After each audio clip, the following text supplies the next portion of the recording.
わーし、美味しいの？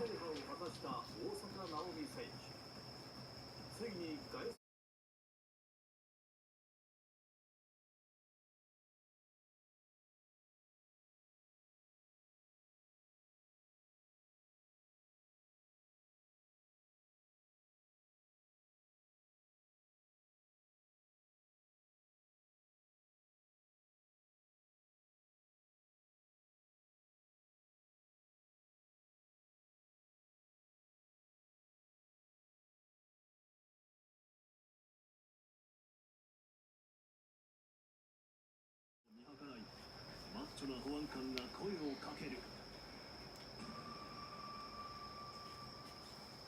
こんにちは。ご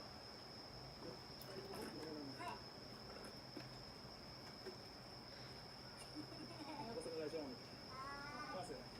わかりますよね。出てますもんね。残念そうな声でうなだれる男性。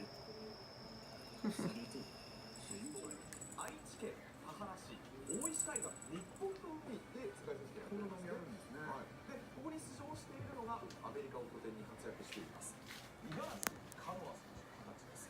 US オープン2連覇の実績、今日の世界選手権決勝に登場しました。東京オリンピックの新競技サーフィンの世界一を決める戦いです。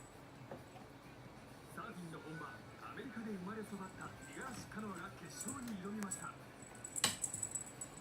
制限時間20分の間に波に乗り、技の難度や創造性、スピードなどが採点され、得点の高い2本の合計点で順位が決まります。五十嵐は開始直後